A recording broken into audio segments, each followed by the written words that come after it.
In the name of one God, Creator, Redeemer, Life-Giver. Amen. Welcome to the third Sunday of Easter. It seems strange to still be saying Easter, but it is still the Easter season. And with the Easter season comes hope out of the unknowing. And today's gospel story is all about hope, coming out of the unknowing, out of the wilderness. In today's gospel, we hear a story about two people on a journey, traveling. They're traveling down the road to Emmaus, and it's been a scary time. It's been a time that's not anywhere near their normal, and they don't know how things are going to end and how life is going to be changed. It reminds me a lot of the time that we're going through right now. Our normal has changed. We don't know when it's going to end. We don't know what life is going to look like anymore. One day at a time, sometimes one breath at a time, that's all we can do. And that's where the folks are today in the story of the road to Emmaus. They're just traveling and they're talking to each other and they're trying to process things and figure things out. They're retelling each other the stories that they've been through, the things that they've seen with Jesus, talking about his teaching and his preaching and his healing and his saving, and talking about his death, his resurrection, which they still don't really understand. And all of a sudden they realize a third person has come and is walking with them. And they look at this third person like, who are you? Where did you come from? And how do you not know the story of what's going on? Have you not been paying attention? Have you not heard about our prophet and all the things that he did?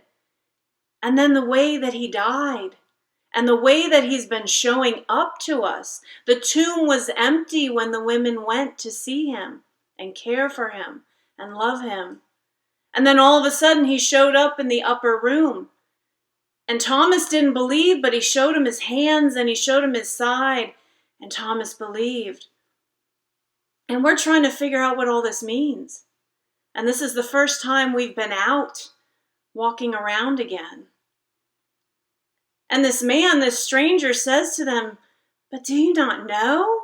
Have you not read? Did you not hear? All of this was supposed to happen. All of this has meaning, even though you may not understand."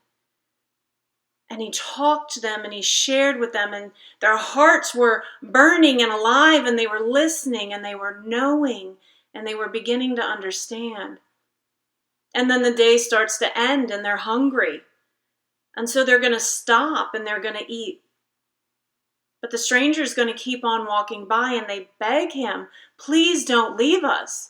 This stranger has been so amazing in what he's saying." They don't want it to end. They don't want the conversation to be over. "Stay with us.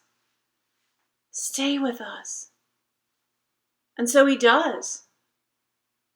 He comes to their table and he sits down and he continues his conversation and he begins to share a meal with them.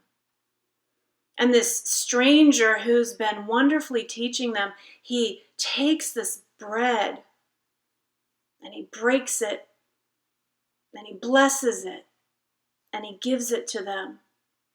And instantaneously they know. Their hearts come alive and they know and they understand and they recognize this is Jesus. This is Jesus sitting at the table with us, eating with us, teaching us still. No matter that we don't understand what's going on in the world, no matter that we don't know what's going to happen next, Jesus is right here with us now, and he's been with us the entire time. He never left us. He's been in our midst the entire time. We may not have recognized him, but now we do. Now we know. This past week, I have been living the road to Emmaus in amazing and wonderful ways. My daughter Rachel and I have been driving up and down the roads of Loudoun County. We have been companions on the journey, fellow travelers. And we've been talking about, what is our world today? What is going on? What does this look like for us? All this new and different and unknowing. And what is this fear? What is this anxiety? What do we do with all of this? What is happening? How is it changing us? Where are we going to be? When are we going to be? How are we going to be? So we've been talking about all the things that used to feel normal and what we did. And she was in college and going to school, and I was working, and we had our routines and our friends and our lives. And now it's all different. So we were traveling, and we were talking to each other, and we were discussing all of this. And we were in our van, our 22-year-old van, that makes a lot of click-clacky noises, and we're not sure it's going to keep running. But it does. This van keeps running, and we are able to drive, and we are able to pick up food, groceries, and bread, freshly baked bread, and cookies, and muffins, and handmade sewn masks. Masks which we need right now to recognize each other as safe. So we're driving and we're picking up this bread, and our van smells like this amazing bakery. And we have the privilege and the honor of being welcomed to people's homes, to their front doors.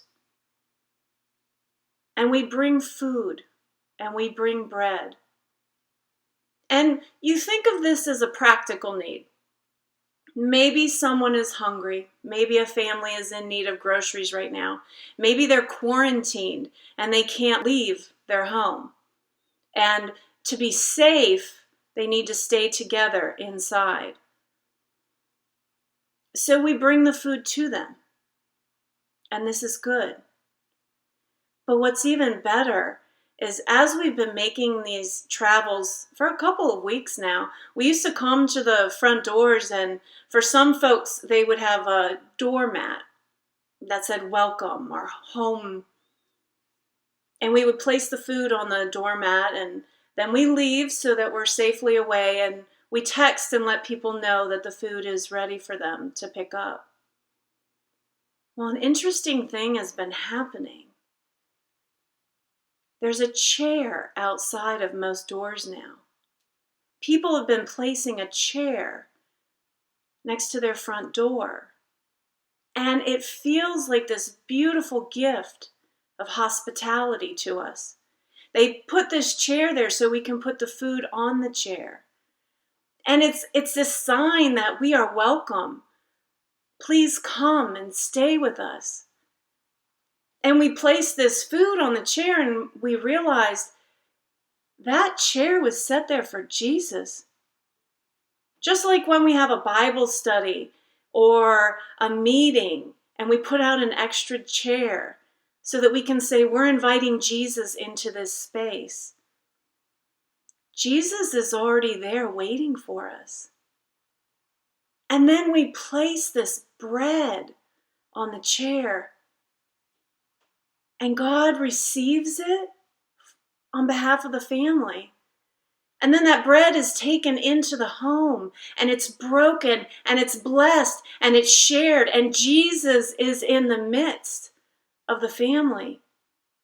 Just as Jesus was in the midst of the family who had the yeast and the flour, and they prayed and they baked, and they created this beautiful loaf of bread. Jesus is in the home of those who bake it, and Jesus is in the home of those who eat it. And even though we can't be together right now in church, where we want to be sharing the peace and having communion. This is another way of communion. We are together. We are loving one another by baking and sowing and receiving and eating. We're together. And Jesus is in our midst. And we may have not recognized that at first. Our anxiety, our fears, our worries, our concerns, our unknowing in this wilderness, it might have blinded us. We may not have seen, we may not have recognized. But in those moments, picking up the bread, delivering the bread, seeing that beautiful chair welcoming us, Jesus is in the midst of us. And he never actually left us. Maybe we couldn't see for a moment, but he's always been there. It is so much more than food. It is recognizing that Jesus is among us and loving us and caring for us and walking with us down whatever path we find ourselves. So my hope for us right now is for our hearts to come alive, to burn with that knowing and that understanding that we are never alone. We are always loved. And Jesus will always, always be with us. Amen.